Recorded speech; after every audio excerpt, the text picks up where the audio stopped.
Hello hi friends, welcome back to my channel. Friends, ఇవాళ వచ్చేసి మన రెసిపీ వచ్చేసి క్యారెట్ హల్వా అండి. చాలా ఎమ్మి అండ్ టేస్టీ క్యారెట్ హల్వా అయితే చేసి పెడుతున్నాను ఫ్రెండ్స్. నా స్టైల్లో అయితే ఎలా చేస్తానో ఒకసారి అయితే మీరు చూసేసేయండి. మీకు నచ్చినట్లయితే ఇంట్లో ట్రై చేసి అలాగే నా వీడియోని లైక్ చేసి కామెంట్ చేయండి. ఓకేనా ఫ్రెండ్స్, వీడియోలోకి వచ్చేద్దాం. అయినా క్యారెట్ హల్వా ఈ రోజులలో ఎవరు లైక్ చేయకుండా ఉంటారండి. సో పిల్లలకి పెద్దలకి చాలా ఇష్టం అండి. క్యారెట్ హల్వా ఎలా చేస్తారో ముందుగా చూసేద్దాం. ఓకేనా ఫ్రెండ్స్, ఫస్ట్ వచ్చేసి మనం స్టవ్ ఆన్ చేసుకోవాలి. ఒక ప్యాన్ పెట్టుకోవాలి. ప్యాన్ అయితే ఏదైతే యూజ్ చేస్తామో మనం స్వీట్ చేయడానికి ఆ ప్యాన్ అయితే పెట్టుకొని 2 స్పూన్స్ ఆఫ్ గీ యాడ్ చేసుకోవాలి. గీ యాడ్ చేసుకున్నాక 2 స్పూన్స్ యాడ్ చేసుకున్న తర్వాత ఫస్ట్ అయితే హై ఫ్లేమ్లో పెట్టుకొని గీ వేసుకోవాలి. తర్వాత వచ్చేసి ఇలా లో ఫ్లేమ్లో పెట్టుకొని మనం ఏదైతే డ్రై ఫ్రూట్స్ యాడ్ చేసుకున్నామో కిస్మిస్ కూడా వేసుకుంటే చాలా బాగుంటుంది ఫ్రెండ్స్. నేనైతే కిస్మిస్ లేవని సో నేనైతే జస్ట్ బాదం అండ్ కాజు అయితే వాడుతున్నాను ఫ్రెండ్స్. ఈరోజు ఈ వీడియోలో అయితే ఇలా గోల్డెన్ బ్రౌన్ కలర్ వచ్చే వరకు మనం ఫ్రై చేసుకొని లో ఫ్లేమ్లో ఇలా అయితే మనం పక్కన తీసుకొని పెట్టుకోవాలండి. సో ఆఫ్టర్ దట్ ఇక చూడండి, నేను క్యారెట్ అయితే ఇలా గీడి పెట్టుకున్నానండి. సో నేను వచ్చేసి 1/2 kg క్యారెట్ అయితే తీసుకున్నాను. సో మీకు ఎంత క్వాంటిటీ కావాలో అంత తీసుకొని ఫ్రై చేసి ఇట్లా గీడి పెట్టుకోవాలి. హై ఫ్లేమ్లో 2 minutes అయితే గీలో మనం మంచిగా ఇట్లా ఉంచేసి ఒక 2 minutes ఉంచేసినాక మళ్ళీ ఇలా తీసేసి మంచిగా మిక్స్ చేసుకోవాలి ఫ్రెండ్స్. మిక్స్ చేసుకున్న తర్వాత మళ్ళీ మూత పెట్టి ఒక 5 minutes వచ్చేసి సిమ్లో వదిలేసేయాలి.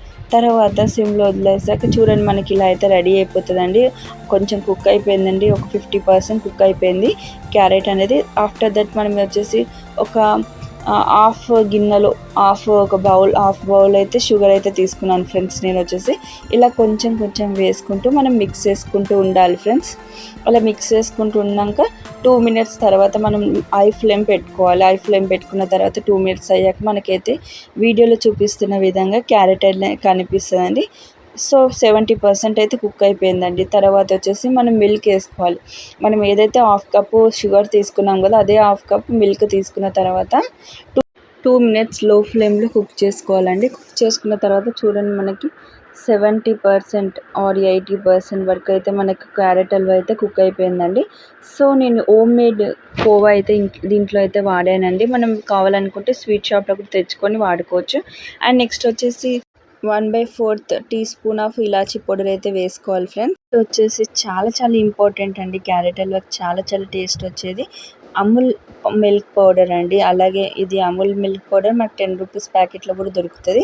So 2 spoons of Amul milk powder అయితే నేను యూజ్ చేశాను. 1/2 kg క్యారెట్కి అయితే నేను 2 స్పూన్స్ అయితే యూజ్ చేశాను ఫ్రెండ్స్. లాస్ట్ ఫైనల్ వచ్చేసి మనం ఏదైతే డెకరేట్ కోసం తీసి పెట్టామో కాజు బాదం అయితే డెకరేట్ చేసుకొని ఫైనల్గా సర్వ్ చేసుకుందాం. Ready to serve. సో సింపుల్గా ఇలా రెడీ అయిపోతుందండి మన క్యారెట్ హల్వా. చాలా జ్యూసీగా చాలా బాగుంటుందండి. సో ఇంట్లో ట్రై చేయండి. నా వీడియో నచ్చినట్టయితే ప్లీజ్ ఇంట్లో ట్రై చేసి ఎలాగొచ్చిందో కామెంట్ సెక్షన్లో అయితే కామెంట్ చేయండి. మన క్యారెట్ హల్వా టేస్ట్ అయితే సూపర్గా ఉంటుందండి. మిల్క్ పౌడర్తో అయితే నేను కొత్తగా ట్రై చేశాను, నాకు తెలిసిన ఆంటీ చెప్పిందండి. సో మీకు కూడా కొత్తగా ఉంటుందని సో ఈ వీడియో అయితే మీకు పెడదామని షేర్ చేస్తున్నానండి. సో ఇలా ఈ రెసిపీ ట్రై చేసి చూడండి ఫ్రెండ్స్. చాలా టేస్టీగా ఉంటుంది. ఇంట్లో కూడా కొత్తగా ఉంటుంది carrot halwa. So I hope మీ అందరికీ ఈ వీడియో నచ్చిందని అనుకున్నారు. Please like share subscribe my channel. అలాగే ఈ రెసిపీ ఒకసారి ఇంట్లో ట్రై చేసి ఎలా వచ్చిందో కామెంట్ సెక్షన్లో అయితే కామెంట్ చేయండి అవసరం ఉన్న వాళ్ళు. సో ఇదండి ఈరోజు మన రెసిపీ. చాలా healthy and tasty carrot halwa. Bye take care, నమస్తే, సబ్స్క్రైబ్ మై ఛానల్.